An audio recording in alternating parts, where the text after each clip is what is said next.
السلام علیکم ملګرو. حالات دانه خراب شوي دي د مسلمانانو خاص طور کې چې چرته ګورو نو خوني رشتې د یو بل وینې تویېږي.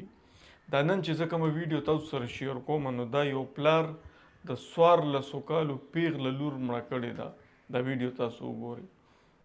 په هتکړۍ کې موجود دا هغه بدبخته پلار دی چې خپله 14 کلنه ثانیه بچې وجلې وه.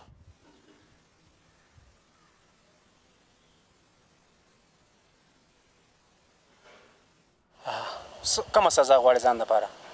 بس ما له الله سزا راکړي حاجي. الله خو سزا درکړې ټول څخه شوې.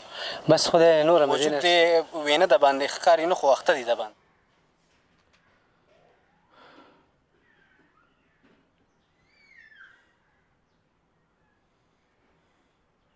نو کله دا وشوله موږ ته اطلاع میلاو شوه چې دغه شانتې یو هلک یو سړی دی هغه خپله بچی یې وژلې د هسپتال ته یې وړلې چې بس خدای خیرې دغه بچی هغه ډب چې تا ورکړی دی هغه ازار هغه تکلیف د هغې چې په کوم تکلیف د هغې نه ساه وتېده.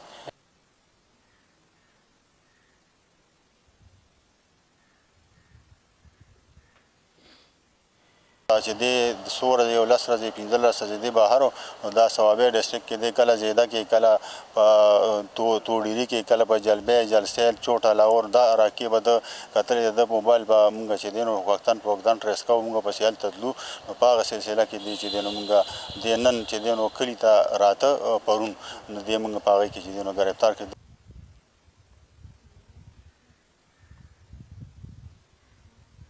او د ایسو د نشې په وجه باندې یا د چرسو په نشه کې د چرسو په نشې په وجه باندې خو دومره وهمي شوی دی دومره وحشي شوی دی چې خپل بچی یو سړی وژني نو دا باته لګي چې دی بیا په پوره نشه کې دی.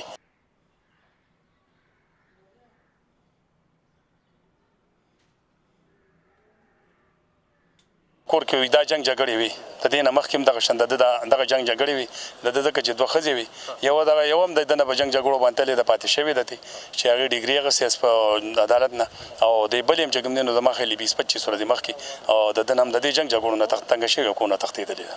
ته دومره نرم چې ته وتښتېدې تا ته خپل ځان دونه عزیز و او هغه هم خو ستا نه پیدا و. بالکل جی پانسي قبولی خپل ځان دپاره. بالکل جی. دا ویډیو تاسو کتل ویډیو خو ډېره لویه ده. د هماغه اهم پوینټونه تاسو ته پیش کړو چې څوک رزق پسې اریان دي او څوک نشې تماشې دومره وکړي چې بیا ورته پته نه لګي چې دا مخامخ کس زه مړ کومه چې دا څاروی دی که انسان دی که زما خپله لور ده دونه پته ورته نه لګي.